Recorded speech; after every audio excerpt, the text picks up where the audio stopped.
안녕하십니까. 저는 죽음학 스케치의 저자이면서 수아진 산부인과의 원장으로 있는 김다수입니다. 오늘은 죽음은 믿음의 세계가 아닌 삶의 세계라 하는 것에 대해서 이야기하려고 합니다.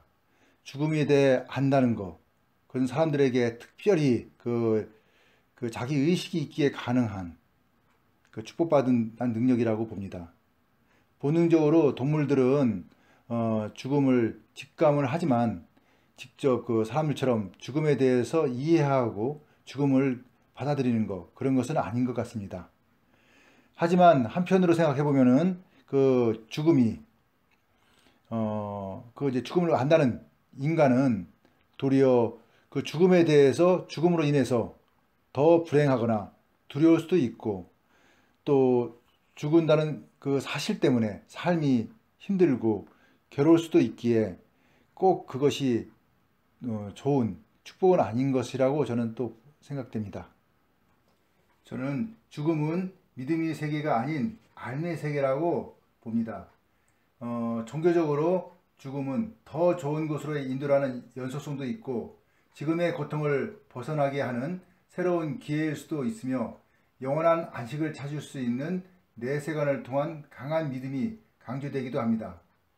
그리고 이제 철학이나 여러 가지 이제 사상들, 그런 것들도 죽음은 사람들에게 풀기 어려운 큰 숙제를 안겨주기도 하였고, 뭔가를 찾으려는 수많은 노력 속에서도 아직 죽음을 잘 표현하지 못하고 있는 것도 사실입니다.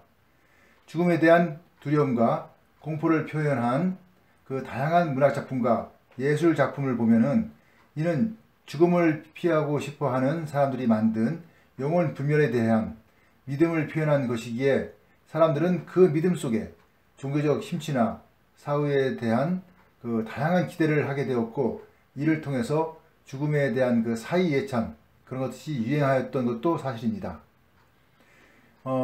이 문화 이 자체가 결국은 죽음을 두려워하였기 때문에 그것을 극복하기 위한 사람들의 예술적, 문화적 창의력이 발전된 것 아닌가 하고 많은 학자들이 이야기하고 있습니다.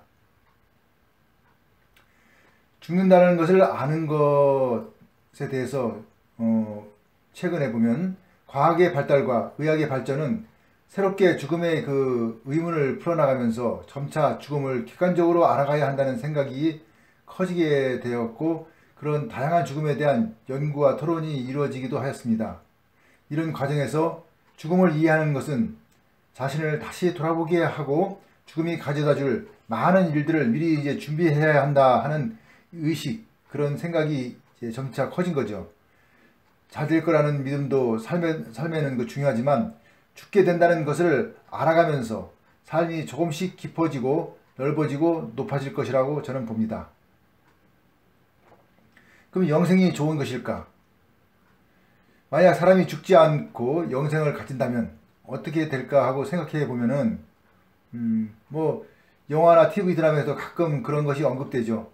죽지 못하는 삶은 더 불행할 수 있다는 것을 보여줍니다. 대부분 언제나 같은 나날, 항상 같은 몸과 마음, 그리고 항시 존재하는 같은 사람들처럼 주위 환경과 일상은 곧 심한 권태감과 우울증으로 빠지게 될 것이고, 살아있어도 왜 사는지에 대한 어떤 해답도 찾지 못할 불행한 상황이 되어 도리어 죽음이 간절히 소망이 되고 또 죽고 싶어 할 수도 있습니다.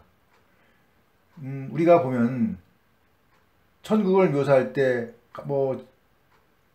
매우 그냥 아름답고 편안하고 모든 것이 다 갖춰져 있는 완벽한 세상이라고 이렇게 표현을 하는 것 같은데, 과연 그러면 그게 하루나 이틀 지나서 그게 과연 사람들 마음에 그게 천국일까 하는 의문을 가지게 됩니다. 저 생각으로는 결코 그것은 천국이 아니라고 생각됩니다. 그럴 것 같으면 왜 꼭 살아야 한다는 이유가 없잖아요. 그냥 똑같은데 오늘이나 내일이나 그렇다면은 천국은 과연 도리어 지옥일까? 이런 반문도 하게 됩니다. 그래서 영생이 결코 행복하거나 가장 더 좋은 희망은 저는 아닐 것이라고 저는 생각합니다. 사람이 그 죽는다는 것을 알고부터 그 문명과 문화가 발전하였다고 제가 이제 언급하였는데, 죽음을 피하거나 그 늦추기 위한 모든 방법이 지금 우리가 이제 누리는 발달된 세상을 만들었고, 의학은 수면 연장을 목표로 계속 발전하고 있습니다. 그리고 정신적, 심리적 부족함을 종교와 철학, 그리고 예술이 함께 발전하면서 서로 죽음을 이해하고 알아가고 있지 않나. 이러한 다양한 그 어떤 그 방법들이 우리가 죽음에 대해서 좀 더 깊이, 좀 더 넓게, 좀 더 쉽게 이해하게 해주는 그런 부분이 되지 않나, 이렇게 생각이 됩니다. 메멘토 모리라는 거 혹시 들어보셨는지 모르겠는데, 메멘토 모리, 죽음을 기억하라, 이런 의미죠. 그 메멘토 모리는 자신의 죽음을 기억하라는, 또는 너는 반드시 죽는다는 것을 기억하라, 내가 죽을 것을 기억하라는 뜻의 그 라틴어인데, 이는 그 로마 시대에 전쟁에서 승리를 거두고 개선하는 장군들이 시가 행진을 할 때 노예를 시켜 행렬 뒤에서 큰 소리로 외치게 했다고 하는 메멘토 모리 하는 그런 거에서 유래하였다고 합니다. 전쟁에서 승리했다고 너무 우쭐대지 말라. 오늘은 살았지만 언젠가는 죽는다는 의미를 가지고 있죠. 제가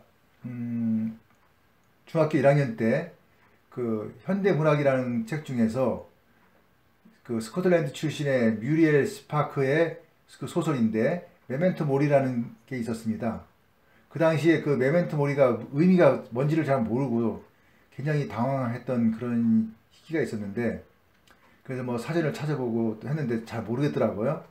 그래서 그냥 무조건 책을 읽어봤는데, 그 책 내용이 지금 어렴풋이 생각나서 여기에 이제 한번 설명을 하려고 합니다. 전화가 옵니다. 그 전화는 65, 그러니까 65세가 넘은 친구들에게 그 이렇게 쭉 전화가 와가지고서 너는 반드시 죽는다는 것을 기억하라 하는 그런 말을 하고 전화가 끊어집니다. 이 소리에 이 소리를 이제 이 전화를 듣는 사람들은 되게 당황을 하게 되고, 그리고 뭐 이제 그 두려움, 공포가 막 생겼겠죠. 그런데 이제 그 전화를 받았던 그 같은 65살 된 그 친구들 6명은 이 익명의 전화를 받고 각자 자신의 인생을 되돌아보고 그동안 어떻게 살아왔는지에 대한 평가를 하기 시작합니다. 그러니까 지금 생각해보니까 그 철들면 죽는다고 한 것처럼 이제 죽음을 알면서 자신을 되돌아보고 삶의 의미를 알게 하는 그런 내용이었습니다. 물론 그 당시에는 저도 이 책의 그 의미, 이 저자가 무엇을 말하려고 하는지에 대한 의미를 잘 알지를 못했는데, 지금 이제 나이가 들어서 생각해 보니까, 내가 이 나이가 돼서 들어보니까, 이것이 그 뭐랄까, 내 자신이 이 세상에 없어진다는 것만 생각해도 두렵고 무서운 일인데, 그렇게 지금까지 아무 생각 없이 살아왔던 것에 대한 나를 되돌아보고 반성하게 하는 시간, 또 그러한 기회가 되지 않았을까 하는 그런 이제 생각이 듭니다. 어린 시절 죽음에 대하여 처음 진지하게 생각하는 것은, 뭐 저도 그랬고 여기 아마 이 강의를 듣는 분들도 그랬겠지만, 부모님, 그 중에서도 어머님의 죽으면 어떻게 할까, 뭐 이렇게 하는 그런 걱정이 아마 꽤 있었을 것이라고 봅니다. 그러다 보니 저도 그 시절에는, 지금 이제 돌아가셨죠, 제 어머님에 대한 그 집착도 있었던 것 같고, 뭐 외출할 기미가 보이면 어디 가냐, 뭐 늦게 들어오지 말라고 막 이러면서 빨리 안 오냐, 뭐 이런 얘기를 했던 것 같습니다. 그래서 어머님이 그 시어머니처럼, 여느 시어머니처럼 잔소리도 더하다고 했던 기억이 납니다. 그러나 이제 저도 나이가 들면서 대학에 들어가서 이제 고향을 떠나게 됐죠. 그러면서 이런 걱정은 점차 사라지게 되었고, 이런 현상은 그 나이가 들면서 자아가 커져 홀로 서기가 가능해졌다는 그런 반증이 되었다고 봅니다.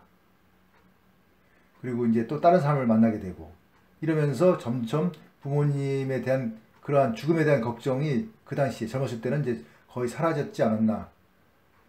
이게 이제 결국은 내가 스스로 이제 자아가 생긴 거 아닌가 이렇게 생각이 됩니다. 그래 이제 결과적으로 이러한 그 홀로서기가 됐다는 것은 그만큼 내가 이제 성장했다는 얘기, 그리고 앞으로 이제 내 자신이 나의 죽음을 이제 생각해야 된다는 그런 시기가 됐다는 것으로 보여지기도 합니다. 죽음을 안다는 것, 그 자체가 그 완전한 성인으로서의 그 이제 홀로서기가 된다. 아까 앞에서 얘기했지만 그 홀로서기가 가능하다는 의미이고, 그로 인해서 죽음의 그 길에서도 혼자 갈 수 있다. 그리고 그런 그 죽음의 세계에서도 또 내가 그곳에서 또 나 혼자 또 그 새로운 세계를 가서 또 잘 극복하고 살 수 있다는 그런 또 긍정적인 면도 있지 않을까. 그래서 죽음을 스스로 찾아갈 수 있는 사람이 그 진정한 그 영생을 얻는 사람, 그리고 또 죽음이 가지는 의미를 이해하고 죽는 그런 것이 아닐까, 저는 이렇게 생각합니다. 오늘 강좌는 이것으로 이제 마치겠고, 차후에 또 이러한 얘기들을 계속 이어서 나가도록 하겠습니다.